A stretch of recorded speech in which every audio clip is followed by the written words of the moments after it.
মিজানুর রহমান সোহেলের এই content creator বইটা যখন আনলাম, মনে হলো এটা পড়ে হয়তো বা কন্টেন্ট ক্রিয়েট করা খুবই সহজ হবে। তো প্রথম 2 পৃষ্ঠাটা পড়ে একটা জিনিস খেয়াল করলাম। এখানে আমরা গল্পটা পড়েছি নাসিরুদ্দিন হোজ্জার কালজয়ী গল্প। আচ্ছা, এটা হচ্ছে আপনি কন্টেন্ট তৈরি করতে হলে আপনার সবচাইতে প্রথম যে দক্ষতাটা প্রয়োজন সেটা হচ্ছে মানুষের ব্যাড কমেন্টস অথবা ব্যাড রিভিউ অ্যাকসেপ্ট করা। মানুষ কিছু বললে হুট করে রেগে যাওয়া না। এই বইটা পড়লেই আপনি বুঝতে পারবেন। আর আপনি যখন কন্টেন্ট তৈরি করবেন তখন সর্বপ্রথম বাধা আপনার ফ্যামিলি, আত্মীয়স্বজন, আপনার চারপাশের মানুষ থেকে আসবে।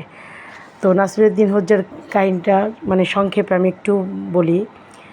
এটা হয়তো অনেকেই শুনেছেন যে একটা বাবা ছেলে বাজারের দিকে যাচ্ছিল একটা গাধা নিয়ে।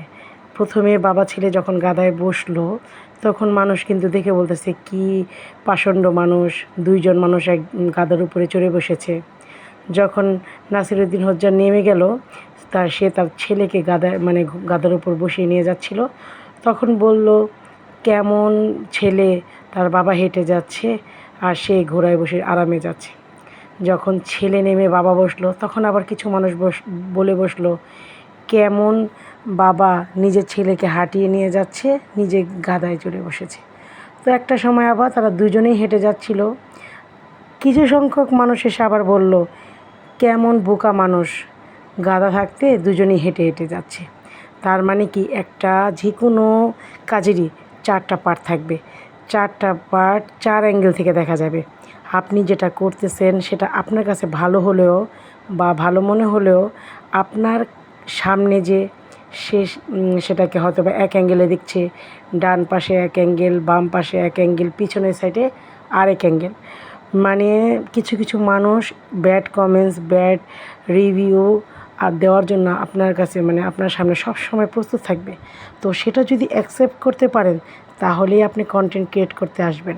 আর না হয় যদি মানুষের ব্যাড কমেন্টস নিতে না পারেন তাহলে কন্টেন্টের জগতে আপনাদের আসার কোনো প্রয়োজনই নেই। তো সেই জিনিসটাই আপনি যেটাই করবেন যত ভালো কাজই করেন না কেন, সেটা খারাপভাবে উপস্থাপন করার জন্য বা খারাপ মন্তব্য করার জন্য অনেক মানুষ সবসময় রেডি থাকবে আপনাকে আঘাত করে কথা বলার জন্য বা আপনার যে কোনো কাজকে উৎসাহিত না করে পিছনের দিকে ঠেলে দেওয়ার জন্য। তাই মনে অনেক শক্তি আত্মবিশ্বাস নিয়ে সামনের দিকে এগিয়ে যেতে হবে, তাহলেই যদি কিছু করতে পারেন। তো যাই হোক, আমি এখন মাত্র কন্টেন্ট ক্রিয়েটর বইটা পড়া শুরু করলাম। ইনশাল্লাহ আমার মনে হয় এটা দিয়ে ভালো কিছু আশা করা যায়। তো দেখি আলহামদুলিল্লাহ কী হয়। তো সবাই ভালো থাকবেন। আর ইনশাল্লাহ আমি এটা পড়ে আপনাদেরকে কিছু কিছু আপডেট অবশ্যই সবসময় দিতে থাকবো। তো সবাই ভালো থাকবেন। আল্লাহ হাফেজ।